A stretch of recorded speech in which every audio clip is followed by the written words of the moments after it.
Bonjour à toutes et à tous et bienvenue sur Vox Africa, je suis Fanny Wegscheider. Votre point quotidien sur l'actualité africaine et internationale, c'est tout de suite dans Vox Flash.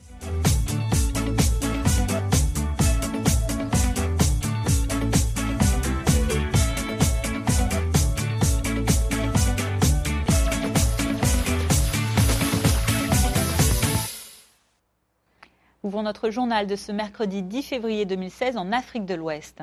Hier mardi, tous les acteurs de la presse guinéenne observaient une journée de grève. Cette journée intitulée « Journée sans presse » intervient pour manifester suite à la mort le 5 février dernier du journaliste El Hadj Mohamed Diallo, décédé des suites d'une blessure de pare-balles lors de heurts politiques. Le mouvement fait suite à un appel commun de 5 associations de la presse et il a mobilisé aussi bien les médias publics que privés. Conséquence, hier jusqu'à 22 h, aucun journal n'a été publié et c'est le silence et la musique qui ont vibré sur les ondes et une photo du journaliste mort ont été publiées sur les pages d'accueil des sites d'information. Ce mouvement est une première en Guinée. Les participants entendent ainsi attirer l'attention des autorités guinéennes sur les conditions de travail des journalistes dans le pays, notamment les violences auxquelles ils sont parfois exposés. Autre mouvement, celui des demandeurs d'emploi en Tunisie.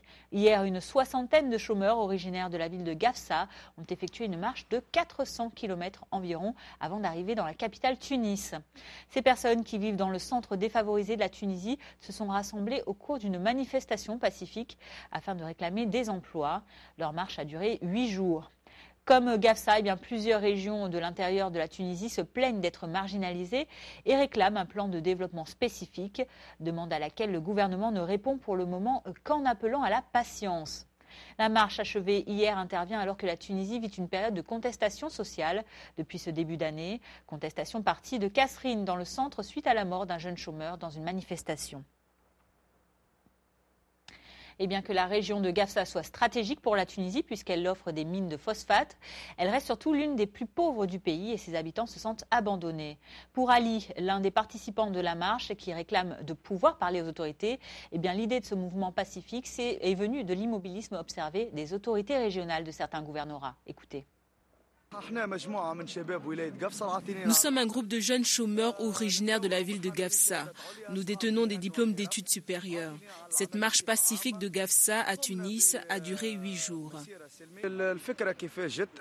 L'idée est venue du fait que quand tu vas voir les autorités régionales dans ton gouvernorat, il n'y a aucune réaction. Ça fait que tu te diriges vers les autorités centrales. Quand il y aura une solution au problème du chômage, une solution concrète, nous rentrerons. La chasse aux islamistes se poursuit au Nigeria. Vous le savez, c'est une des priorités du président Muhammadu Buhari.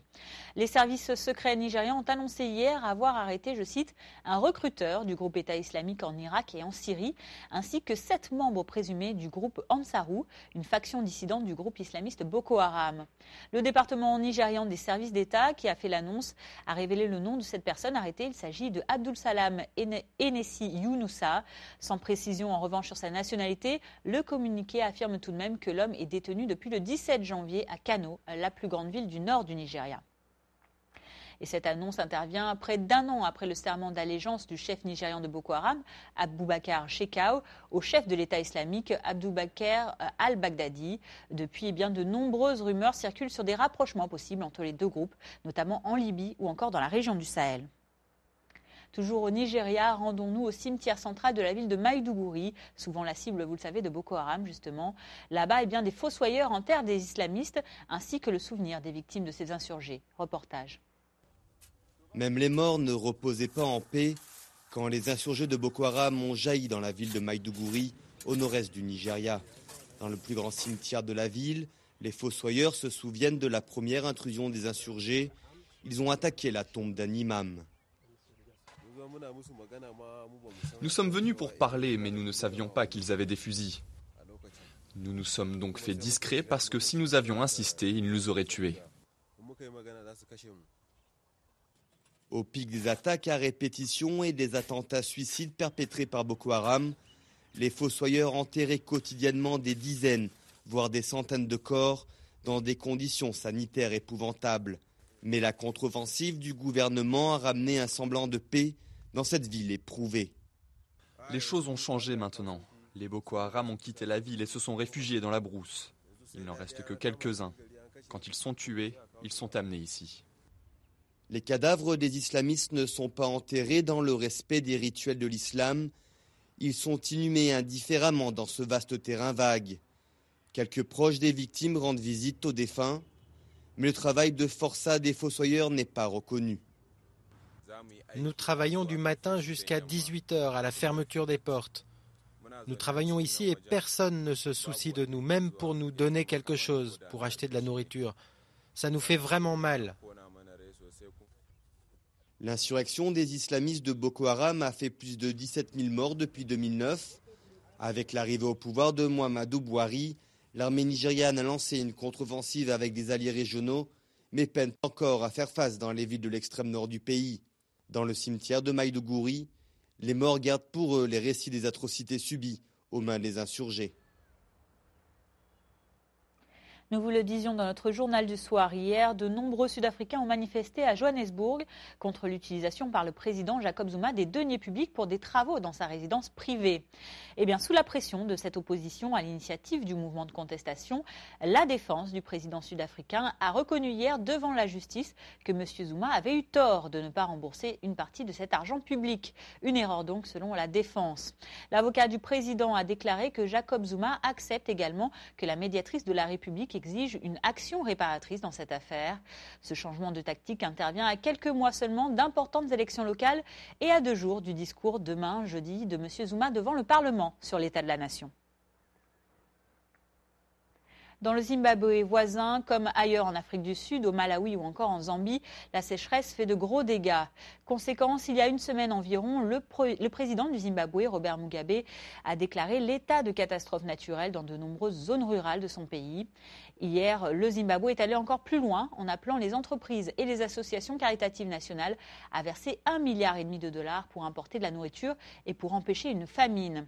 Le vice-président Emmerson Mnangagwa a fait cette annonce lors d'une conférence de presse et il a également précisé qu'il faudrait importer 1,5 million de tonnes de maïs pour nourrir la population. Une partie des dons réclamés servira également à réparer les installations d'irrigation à travers le pays afin d'augmenter la production de nourriture. Bonne nouvelle au chapitre de la santé. En Sierra Leone, la dernière patiente connue d'Ebola est officiellement guérie, selon l'annonce en tout cas faite hier par les autorités sanitaires. Les responsables de la santé du pays ont immédiatement annoncé que le compte à rebours de 42 jours pour proclamer de nouveau la fin de l'épidémie dans le pays était engagé. Cette période, on vous le rappelle, correspond à 2 fois la durée maximale d'incubation du virus. À noter cependant qu'une trentaine de personnes susceptibles d'avoir été contaminées n'ont pas encore été localisées dans le pays.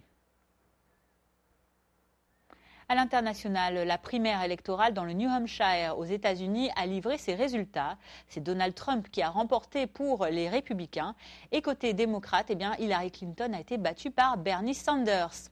Les supporters du socialiste ont célébré la large victoire de leur candidat. Des résultats partiels portant sur 12% des votes annoncent que le sénateur démocrate socialiste, qui promet une révolution politique, a obtenu 56% des voix contre 42% pour l'ancienne secrétaire d'État Hillary Clinton, qui était donnée d'ailleurs perdante dans le New Hampshire. Le tout petit État américain, le deuxième à voter 8 jours après l'Iowa, dans ce long processus qui va permettre donc de désigner cet été les 2 candidats, un démocrate et un républicain, qui iront donc dans la course à la Maison-Blanche. Je propose d'écouter Hillary Clinton qui reconnaît sa défaite mais qui ne se démobilise pas pour autant pour la suite.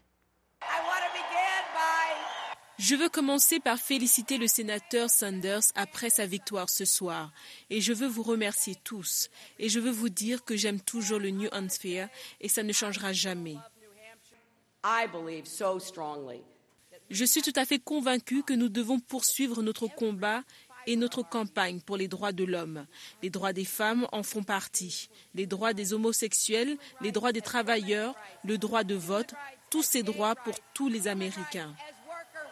Human rights as voting rights, human rights across the board for every single American. You are the reason we are here. Vous êtes la raison derrière notre présence ici. C'est pour vous que nous allons remporter l'investiture et puis l'élection. Terminons notre journal au Brésil. Le carnaval de Rio de Janeiro, vous le savez, bat son plein depuis le début de la semaine. Mais hier, ce sont les origines africaines du peuple brésilien qui ont été particulièrement mises à l'honneur à Ipanema. Les rythmes du groupe traditionnel de percussion Rio Maracatu du Nordeste, d'origine africaine, réunissent chaque année plusieurs milliers de Brésiliens autour de sa musique folklorique. Composés uniquement de percussions, les ensembles de maracatu accompagnaient à l'origine des cérémonies religieuses de couronnement des rois ou encore des reines d'esclaves. Cette tradition qui a été transmise de génération en génération perdure encore aujourd'hui et depuis le 19e siècle. Le groupe Rio Maracatu est dirigé par Chicoté, originaire d'Olinda, et les rythmes du groupe ont été popularisés dans les années 1990 avant de se répandre dans le monde entier. Le groupe carnavalesque Rio Maracatu a été créé, lui, en 1997. Je propose d'écouter ces spectatrices du festival qui étaient venues assister à un bloco, le nom donné au groupe de carnaval de rue. C'est le meilleur bloco qu'il y ait à Rio de Janeiro, Rio Maracatu, qui vient d'Olinda. C'est super, j'adore. On dirait que l'instrument vibre à l'intérieur de la poitrine et qu'il nous appelle pour danser, pour se mêler à toutes ces danses. Le maracatu a surgi dans le Pernambouc quand les esclaves sont venus d'Angola, dans cette région du pays. Ils ont amené leur culture et ils ont créé cette danse, influencée aussi par leur religion. Voilà, c'est la fin de ce Vox Flash du mercredi 10 février. Merci à vous de l'avoir suivi. Je vous donne rendez-vous demain jeudi pour votre point quotidien sur l'actualité. En attendant, je vous souhaite une excellente journée et une bonne suite de programmes sur Vox Africa.